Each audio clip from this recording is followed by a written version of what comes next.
আসসালামু আলাইকুম, hello everyone, welcome back to my channel কেডি এম্বোটারি। কেমন আছেন আপনারা সবাই? আমাকে কমেন্ট করে জানিয়ে দিন। আমিও আলহামদুলিল্লাহ ভালো আছি। আমি আজকের আপনাদের সামনে একটি নতুন ভিডিও নিয়ে আসছি। সেটা হলো কুশন কভার। কুশন কভার কীভাবে সেলাই করতে হয় তা আপনাদের দেখাবো। আশা করি আপনাদের খুব ভালো লাগবে। তাহলে ভালো লাগলে কি করতে হবে? লাইক, কমেন্ট, শেয়ার করতে হবে। ও আমার চ্যানেলে যদি নতুন হয়ে থাকেন তাহলে চ্যানেলটি সাবস্ক্রাইব করবেন আর বেল বাটনে চাপ দিয়ে রাখবেন, যাতে আমি কোনো নতুন ভিডিও আপলোড দেওয়ার সাথে সাথে আপনারা নোটিফিকেশন পেয়ে যান। তাহলে আমার এই ভিডিওটি সম্পূর্ণ দেখবেন, কোনো প্রকার স্কিপ করবেন না। যেহেতু রমজান মাস, আমি আজকের আপনাদের একটি ইসলামিক কাহিনী শোনাবো। তাহলে এবার ভিডিওটি দেখতে দেখতে শুনতে থাকুন, আশা করি ভালো লাগবে। ছোট্ট একটি কাহিনী। মায়ের পদতলে সন্তানের জান্নাত। উম্মুল মুমিনিন হজরত মাইমুনা রাদিয়াল্লাহু আনহা হজরত ফাতেমা রাদিয়াল্লাহু আনহাকে বললেন, তুমি আমার খেদমতের চেয়ে তোমার আব্বাজানের খেদমত কম করো, যাও তার খেদমত একটু বেশি করো। হজরত ফাতেমা রাদিয়াল্লাহু আনহা বললেন, আম্মাজান, আব্বাজানের সেবা একটু কম হলেও কোনো অসুবিধা নাই। আপনার খেদমতকে আমার জন্য বেশি বরকতময় মনে করি। কেননা রাসূল সাল্লাল্লাহু আলাইহি ওয়াসাল্লাম বলেছেন, মায়ের প্রতি খুব খেয়াল রাখবে, কেননা মায়ের পদতলে জান্নাত, সন্তানের জান্নাত। কাহিনীটি শুনতে আপনাদের কেমন লাগলো? যদি ভালো লাগে কমেন্ট করে জানাবেন।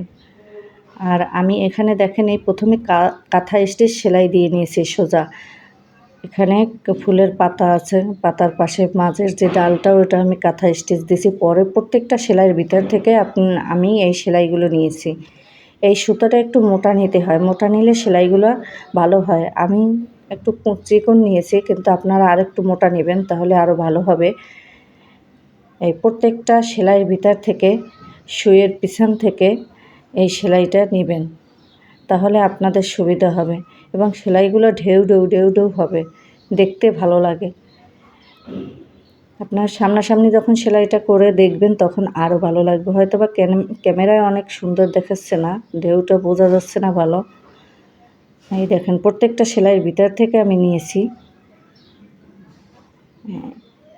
এরপর আমি পাতাগুলো সেলাই করব। প্রত্যেকটা পাতা আমি কাঁথা স্টিচ দিয়ে দেব। এই দেখেন প্রত্যেকটা পাতা আপনারা কাঁথা স্টিচ দিয়ে সম্পূর্ণ ভরাট করে নিতে পারেন। আমি কিন্তু সম্পূর্ণ ভরাট করিনি, আমি এই কাঁথা স্টিচ ডাবল দিয়েছি। ডাবল করার পর সেলাইটা একটু সবার চোখে পড়ে এই। আর আমি সহজ করার জন্যই বেশি ভরাট করিনি, কারণ অনেকে আছে সময় বেশি লাগবে, সেলাই করতে ইচ্ছে করে না, সেলাইও তেমন পারে না করতে, অনেক কঠিন মনে হয় কঠিন কঠিন সেলাই দিলে।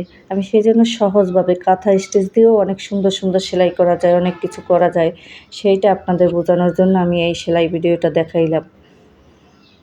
এটা মশারির কভার, আমি মূলত মশারি রাখার জন্য এটা করতেছি। আপনারা কুশন কভারেও করে নিতে পারেন, যা কিছু সপ্তাহে আপনাদের যেটা ভালো লাগে। এরপর যে কোনো কালারের কাপড় ব্যবহার করতে পারেন, সুতা, তার কালারের সাথে ম্যাচিং করে সুতা। আশা করি ভালো লাগবে। একদম সহজভাবে সেলাই, সহজ সেলাই। যারা টোটালে সেলাই করতে জানেনই না, একদম নতুন, তাদের জন্য আমি সেলাইয়ের ভিডিও দেখাচ্ছি।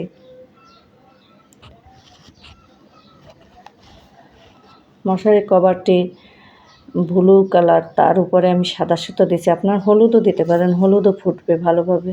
আর আমি আপনাদের এই লতা পাতাগুলো দেখালাম, কিন্তু ফুলের ভিডিও দেখাইলাম না, কারণ ভিডিওটা অনেক বড় হবে। ফুলের ভিডিও পরের ভিডিওতে দেখাবো।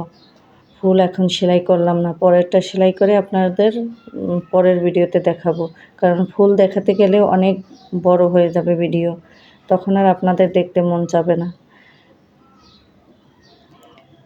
ভিডিওটি কেমন লাগলো? ভিডিওটি ভালো লাগলে like, comment, share and subscribe করবেন। ভুল ত্রুটি ক্ষমা সুন্দর দৃষ্টিতে দেখবেন। আল্লাহ হাফেজ।